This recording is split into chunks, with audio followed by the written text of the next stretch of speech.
আসসালামু আলাইকুম।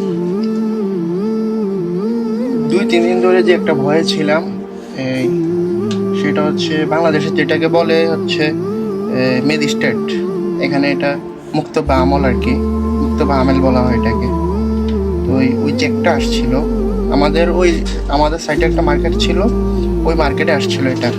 ওই মার্কেটটা হচ্ছে স্বর্ণের মার্কেট। তো ওইখানে আসার কারণে আমাদেরকে ইনফরমেশন দিয়ে দেওয়ার কারণে আমরা এখানে বন্ধ করে ফেলছিলাম। তারপর প্রায় 2-3 ঘন্টা বন্ধ ছিল দোকান। তারপর যখন মনে হলো চলে গেছে তখন আবার খুলেছি। তারপর কি হয়েছে, 2 দিন পর কালকে রাতের ঘটনা এটা। কালকে রাতে আসছে, কালকে রাতে আইসা মনে করেন সিভিল ব্যাস একটা আছে না, যে পার্সোনাল গাড়ি নিয়ে আসছে। তারপর কাঠটা লুকিয়ে রাখছিল, জুব্বা পরে আসছে, আইসা ডাইরেক্ট দোকানে ঢুকে গেছে। তাও যাত্রাতে আমাদের এখানে এই দোকানে ঢুকছে, আমাদের দোকানে ঢুকার পর এবার তো বুঝলি না এখানে যে নিয়ম কারণ।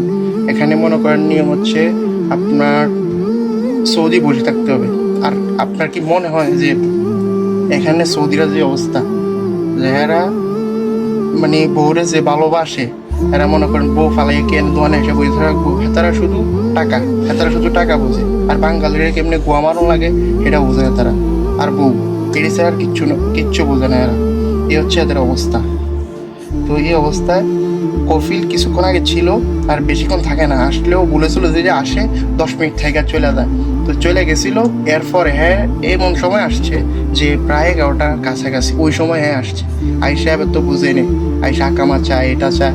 তারপর যাওয়ার সময় বলে দিয়ে গেছে যে 20,000 রিয়াল জরিমানা আসতে পারে। 20,000 রিয়াল চিন্তা করে নেবে বলে দিয়ে গেছে, বাকিটা আল্লাহ জানে বাকিটা কি হয়। যদি ভালো মানুষ হয় অবশ্যই আসবে না, আর যদি ভালো মানুষ না হয় তাহলে দিয়ে দিবে। এটা হচ্ছে কথা। তো সেম কফিলের নামে 2টা দোকান আছে, সেম মালিকের নামে। তো এর মধ্যে ওইটা যখন ঢুকছে এটার সাথে সাথে বন্ধ করে চলে গেছে। এটা নাকি আয়সা ছবি তুলে নিয়ে গেছে, বাট পিছনে ব্যানার ছবি তুলছে। মানে কতটা ভয় থাকা লাগে চিন্তা করেন। মানে সৌদি আরব যে এত নিয়ম কারণ, মানে সৌদি মানে এই মোবাইলের কাজে সৌদি লাজেম লাগবে। তা আপনি চিন্তা করেন তো, সৌদিরা কাজ তো দূরের কথা, হেরা শুধু টাকা চিনে আর বউ চিনে।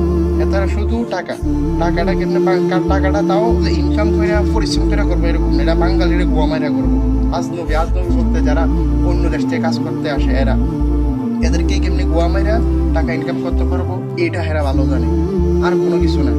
আবার এনে বলে মোবাইলের দোকানের নিয়ম হচ্ছে আজনবী লাজেম আজনবী থাকতে পারবে না, এখানে সৌদি কাজ করতে হবে। সৌদি কাজে পারে না ভাই, কিচ্ছু পারেনি, কি কাজ করবে? এটা হচ্ছে নিয়ম। যাই হোক, আল্লাহ ভরসা তাওয়াক্কাল, তো আল্লাহ কি আর করার। এখানে সরকারের নিয়ম, যদি দেশে থাকতে হয় অবশ্যই এদের নিয়ম মাইনে চলতে হবে, এই আর কি। দোয়া করবেন।